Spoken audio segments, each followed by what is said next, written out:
SC ST समुदाय से होने का मतलब यह नहीं है कि उच्च जाति के व्यक्ति को अपराधी मान लिया जाए। Supreme court. ऐसे मामले हिंदुस्तान के कई कोने से गए थे। आपको बताते चलें कि बिहार के सारण से बनियापुर हो, जलालपुर हो या मशरक हो, कई ऐसे मामले, शाहजीपुर हो, ऐसे सरकार और सुप्रीम कोर्ट के पास तक पहुंची थी। लेकिन देखिए आज क्या न्यायालय ने क्या कही, वो भी आप सुने। एससी एसटी एक्ट पर सुप्रीम कोर्ट की बड़ी टिप्पणी। कहा, उच्च जाति के व्यक्ति के भी कुछ अधिकार हैं। सुप्रीम कोर्ट ने कहा कि जाति के कारण एससी एसटी समुदाय के व्यक्ति की जान बूझकर प्रताड़न नहीं हो तो एससी एसटी एक्ट को लागू नहीं किया जाएगा। सुप्रीम कोर्ट ने कहा कि शिकायतकर्ता के एससी एसटी समुदाय से होने का मतलब यह नहीं है कि उच्च जाति के व्यक्ति को अपराधी मान लिया जाए। उच्च जाति के वर्ग के भी अधिकार हैं। किसी और सूरत में एक्ट को दुरुपयोग नहीं होना चाहिए। सुप्रीम कोर्ट ने कहा कि अनुसूचित जाति एससी और अनुसूचित जनजाति एसटी से संबंधित किसी व्यक्ति के खिलाफ घर की चार दीवारी के अंदर किसी गवाह की अनुपस्थिति में की गई अपमानजनक टिप्पणी अपराध नहीं है। इसके साथ ही न्यायालय ने कहा, एक व्यक्ति के खिलाफ एससी एसटी कानून के तहत लगाए गए अपराधों को रद्द कर दिया गया है, जिसने घर के अंदर एक महिला को कथित तौर पर गाली दी थी।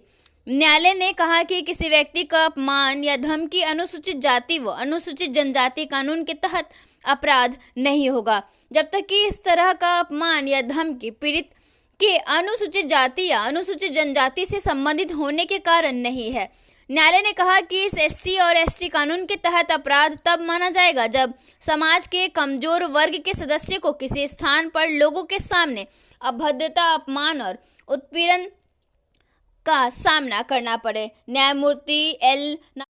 न्यायमूर्ति एल नागेश्वर राय, न्यायमूर्ति हेमंत गुप्ता और न्यायमूर्ति अजय रस्तोगी के पीठ ने कहा कि तथ्यों के मद्देनजर हम पाते हैं कि अनुसूचित जनजाति अत्याचार निवारण कानून 1989 की धारा 3(1)(r) के तहत अपीलकर्ता के खिलाफ आरोप नहीं बनते हैं, इसलिए आरोप पत्र को रद्द किया जाता है। इसके साथ ही न्यायालय ने अपील का निपटारा कर दिया है।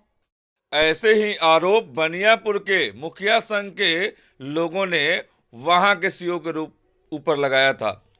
हालांकि यहाँ के जो न्यायालय का कहना है कि ऐसे अधिकारियों पर भी जांच बैठनी चाहिए और उन पर कार्रवाई भी होनी चाहिए, क्योंकि इस तरह की अपशब्द भाषा का और एक्ट का दोष दिखाकर अगर कोई भी इस तरह का काम करता है तो उस पर कार्रवाई भी होनी चाहिए और इसकी जांच होनी चाहिए।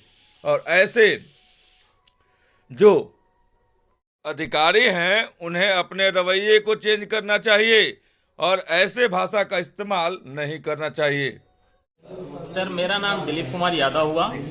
मेरा पंचायत का नाम है धौड़ी पंचायत जी, प्रखंड बनियापुर। सबसे पहले आपको बहुत बहुत धन्यवाद इस मैटर पे हम लोग से कुछ बात करने के लिए। सर बताइए क्या यहाँ आपके बनियापुर। देखिए, आज हम यहाँ के बनियापुर प्रखंड के तमाम मुखिया एक जगह एकत्रित हुए हैं जी। यहाँ पे हमारे ब्लॉक में जितने भी, यहाँ इस ब्लॉक के जितने भी पंचायत है, 25 पंचायत है, 25 पंचायत के मुखिया हम लोग एकत्रित हुए हैं। यहाँ पे जो आम लोगों का जो काम है जी, आम लोगों का जो काम है वो समय से नहीं होता है। एक काम के लिए 10-10 चक्कर काटना पड़ता है ब्लॉक में जी। हम लोग का ही जब खुद काम नहीं हो रहा है तो आम लोगों का क्या होगा वो भगवान जाने। सबसे पहले दिक्कत है हम लोग को बनियापुर प्रखंड में सीओ साहब से, जो कि किसी भी दाखिल खारिज के लिए आप जाइए, रसीद कटवाने के लिए जाइए, तो एक दाखिल खारिज के नाम पे ये लोग 5 से 10 हजार रुपए का वसूली करते हैं। ये हम लोगों के संज्ञान में है, बहुत सारे हम लोग के पास में प्रूफ भी है।